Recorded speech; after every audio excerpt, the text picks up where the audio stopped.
Good evening, everyone. We continue from where we left off last week in Second Samuel, and we continue today in verse 24. Just a quick recap. We have the scenario where David and the entire family were leaving Jerusalem, leaving the palace, leaving a few of the concubines behind to take care of whatever is left at home. This is a time where uh, Avshalom has not arrived in Jerusalem, but the mutiny has started to take place. And we read how Avshalom is trying to usurp the throne of Israel and has gotten the people together to support him. Now, what is happening now is that we have David leaving the throne, leaving the city of David, and moving away towards the Mount of Olives. Now, one thing that you need to bear in mind is that the Mount of Olives is actually next to the city of David, down the valley called the Kidron Valley, and then up to the Mount of Olives. Now, with all the friends coming along, we now have the priests. In chapter 15, verse 24, and behold, it says, look, Zadok also came, and all the Levites with him, which means that these are all the people who are serving in well, not the temple so much, but the little tabernacle that has been set there, and with the Ark of the Covenant, and they were carrying the Ark of the Covenant of God. And when they were there, they set down the Ark of the Covenant. Now, the idea of set down the Ark of the Covenant essentially is to put it on the side so that people were all still moving around. And we are also told, and then, this is the word, and then, Aviatar also came up until all the people had finished crossing over from the city. Now, what we are seeing here is something like this. Kidron Valley, and it is Mount of Olives. And this is the city of David. This is the Kidron Valley. And they were going down and then going up. And so what happened is that they are on the left side waiting for everyone to come out, probably before coming down. And the Ark of the Covenant was there where David was until everyone has passed by. So they were really setting the Ark of the Covenant to the side so that people can keep flowing out. Verse 25. And then, as the Ark of the Covenant was put to the side, the king said to Zadok, King David said to return the Ark of God to the city where it is supposed to be, because that is where he has captured Jerusalem, the Jebusite stronghold. He has moved the ark from Kiryat Yearim to the city of David, and he has made a tent for it. And so David says, if, now look at this if is a conditional. We don't see God speaking to anyone right now, but so we are only seeing the activities that's happening at the eyes of David. And David says, if I find favor in the eyes of the Lord, right, in the eyes of the Lord, Favor is grace. So understand, grace is always in the eyes of the beholder, which is God right now. Then it says, then God will bring me back uh, and show me both it means the Ark of the Covenant and his pasture. Now, this word here is his habitation, his abode. So basically, what you find is this is an A and a B. This is the ark, and this is the place for the ark. Basically, saying that if God has favor upon me, he will bring me back. Now, all of these are very typical Eastern kind of thinking, Hebrew way of speaking, that he is leaving now. If God really wants me back, he will bring me back. That is the aspect of verse 25. And verse 26, there is a other than that. If he says this, I have no desire in you. The word delight here is desire, right? No pleasure. That God does not want David. That's the statement here. If God doesn't want me, then here I am, right? Basically, it says, here I am. This word here I am is behold, right? Behold, I am here. Let him do to me as seems good to him. Now, this word is good in his eyes. And basically, what we find is that we find David submitting to God. In a way, you find this as a surrender. It is true that his indiscretion was seen as evil in the eyes of God, and God spared his life, forgave him. But these repercussions are becoming very burdensome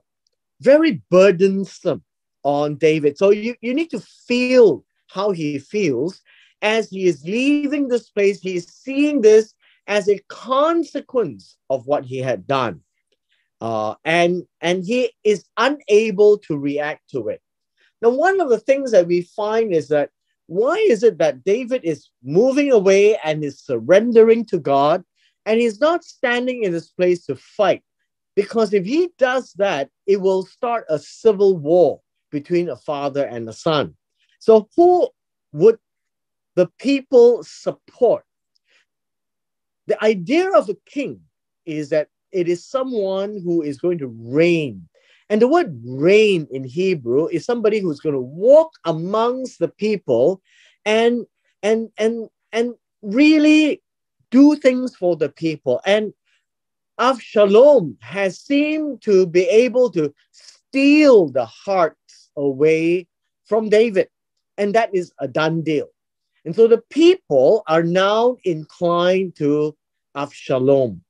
And David has surrendered I would say, his fate into the hands of Almighty God. Verse 27. Now, one of the things that is missing here is the and then. After that episode, the king, David, also said to Zadok the priest. Now, we have two persons there, Zadok and Abiathar. Both are high priests, basically. First, it was Abiathar, and now it's Zadok. We are finding that Jewish literature suggests, I'm just saying this Jewish literature suggests that Abiathar had to step down from the high priest, and Zadok took over. But yet, both Abiathar and Zadok are loyal to King David. It says, are you not a seer? Are you not someone who can perceive things, who can have visions, who can see what God is going to do? Are you not that person? So return to the city in Shalom, your two sons with you, your son, who is Ahimaaz, and the son of Abiathar, uh, Jehonathan. So the two sons here would be one, his son, and two, the son of Abiathar. So the conversation is between Zadok and the king. There will be a role for them in the city as Avshalom comes in and take his place in Jerusalem, then these people will become David's eyes and ears, basically. Verse 28, he says, see, look at me. I am going to wait at the river crossing places of the wilderness until the word comes from you to inform me. And so there is a place at the river crossing places. Now, I don't know exactly where it is, but this should be in the Arava, the desert. The wilderness is the Arava, right? This is the Arava.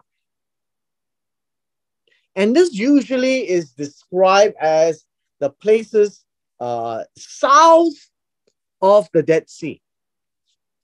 The sea is also called the Sea of Arava.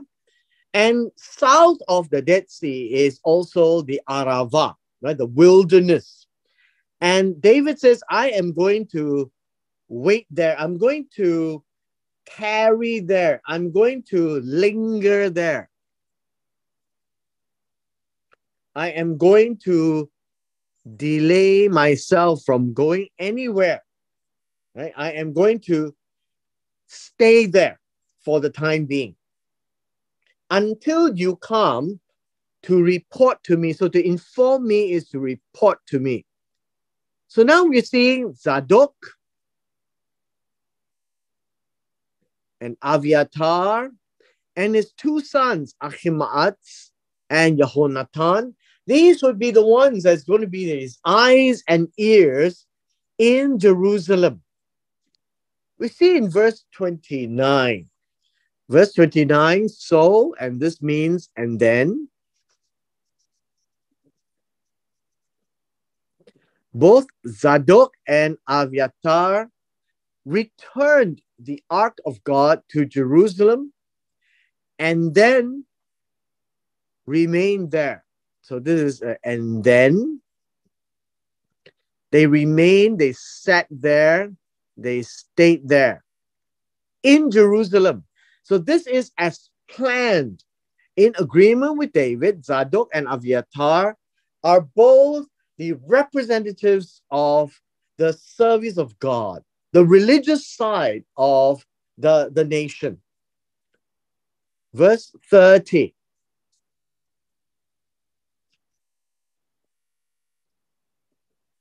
Says here that, and David was going up the ascent of the Olives. Now, ascending would be going up, the ascent, going up. These are two very similar words. Very similar words.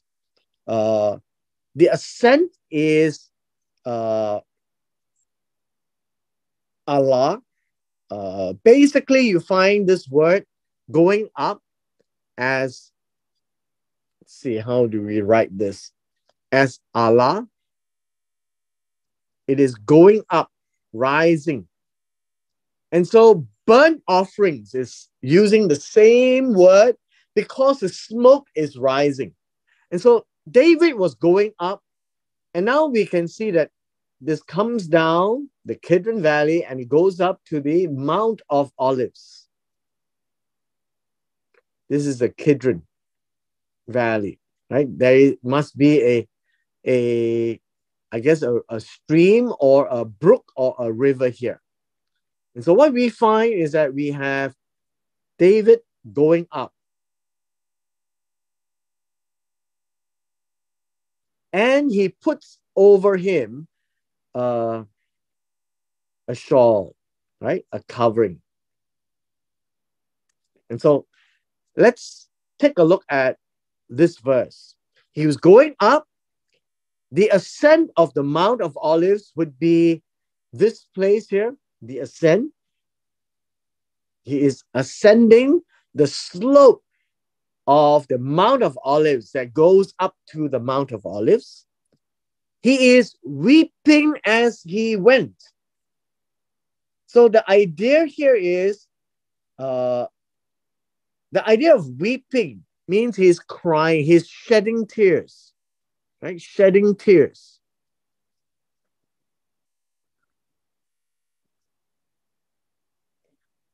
And his head was covered. Now, this covering here, you find that it is overlaying his head, right? Overlay. Now, the idea here, when you talk about weeping, covering the head, and walking barefoot. Now, walking barefoot, basically all of these, 1, 2, and 3, basically is a sign of mourning.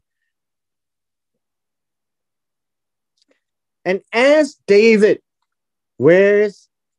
puts a cloth over himself, he's covering his head held low, crying, weeping, and walking barefoot, going up. And remember, he's a king.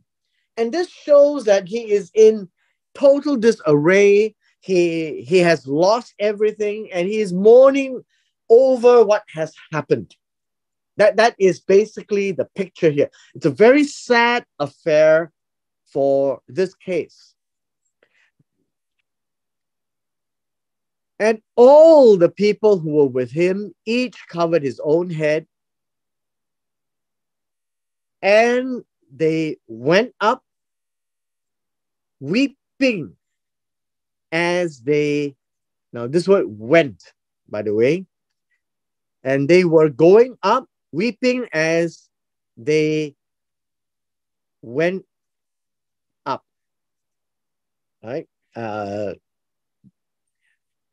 These words are tied together.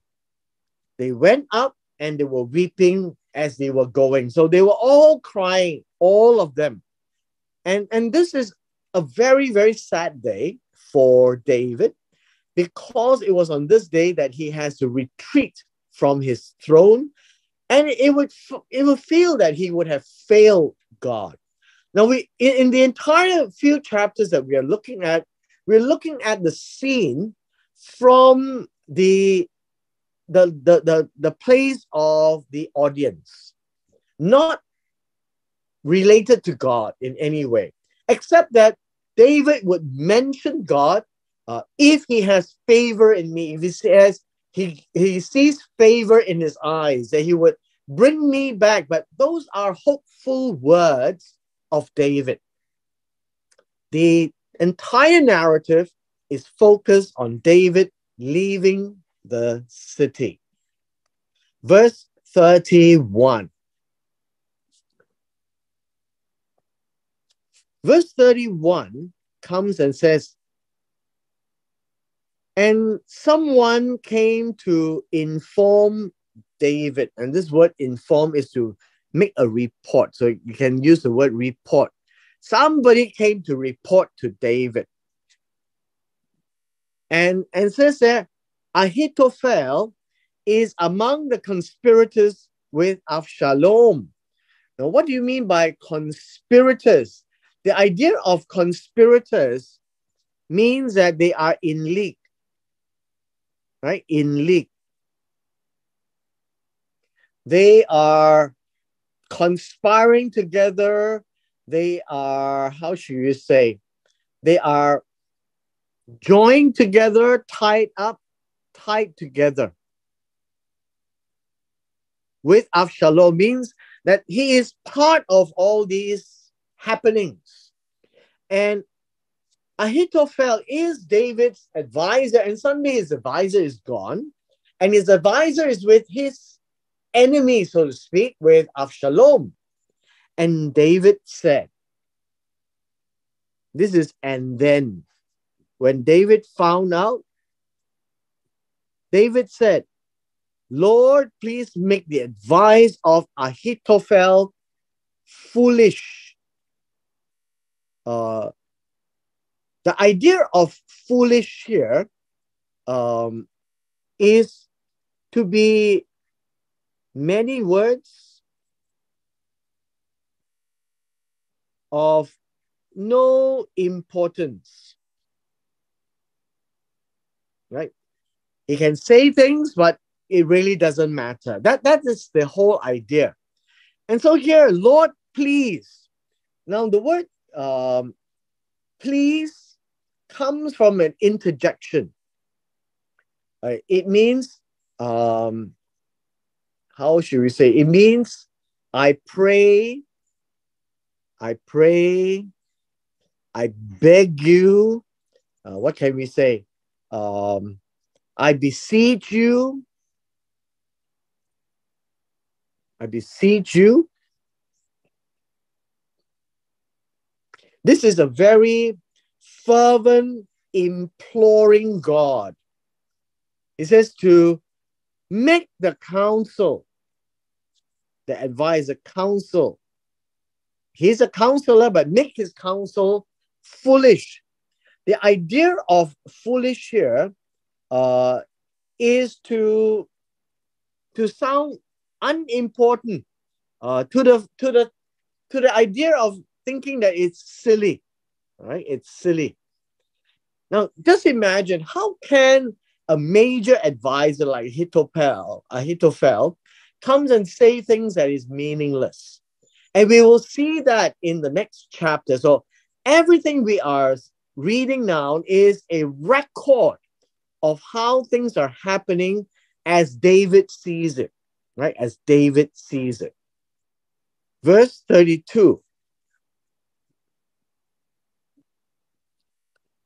Now the word here is and then. After that episode in verse 31, then David was coming to the summit. The summit here would be the top, right? The top, the head. And the summit, right? The upper part of Mount Olives. And there you find a description. It says where God was worshipped. And this is where I think we need to make a slight correction. It doesn't say where God was worshipped. It should read where he prostrated himself to God. Right? So it's not where God was worshipped. So don't get the idea that David moved the place of worship to Mount of Olives. That's not the point. So what essentially is saying is that from the Mount of Olives to where the ark was, you could see that in the city of David. David would be there to bow down towards the ark. And this is to prostrate himself. So it is David prostrating himself, looking back at the presence of God, which is the ark, right? Which is the ark. And this is what it means. It's not where God was worshipped, right? It is where he prostrated himself towards God.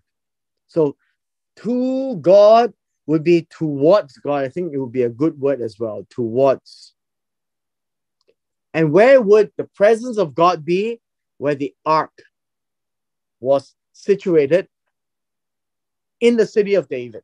And it's probably a place where David could see a clear view of the ark of God.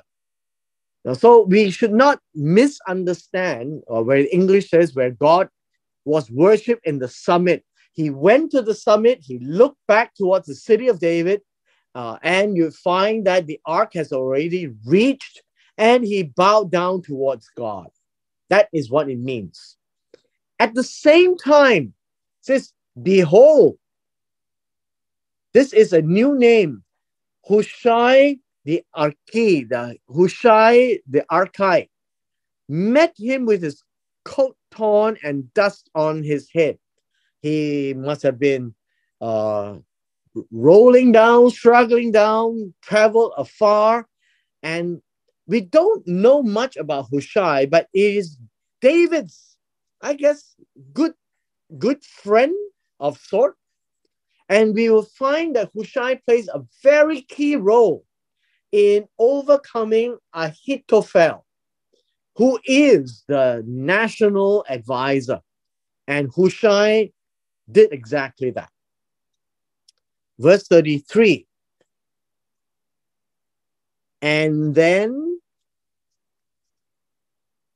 as he has come out, David said to him, if you go over with me, then you will become a burden to me. A burden is a massa, something that is a load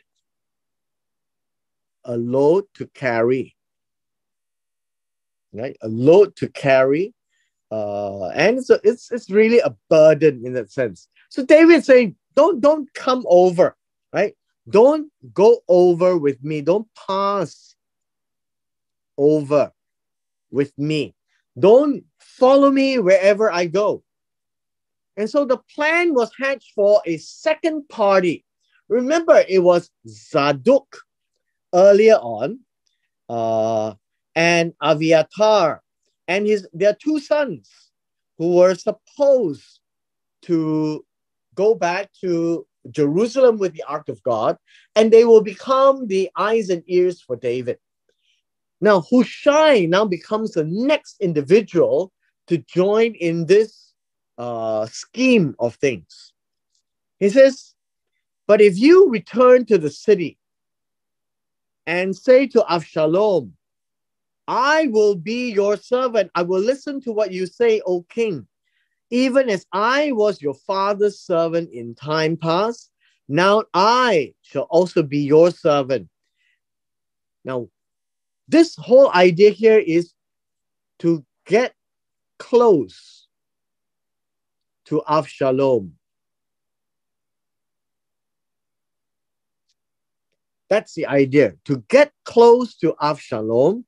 And the plot is to foil the advice of Ahithophel. Remember, David says, God, I beseech you, I implore you, make the counsel of Ahithophel to be foolish. And while he had seek God and prayed and laid it on God and begged God, basically is begging God, David sends Hushai to do this. And this idea of foil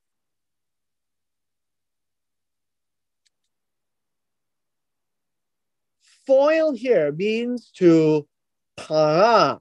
It's to cause to break. Cause to break the counsel. Cause to frustrate. All right. What else can we say? Cause to make ineffectual. So all of these are basically part of the plan.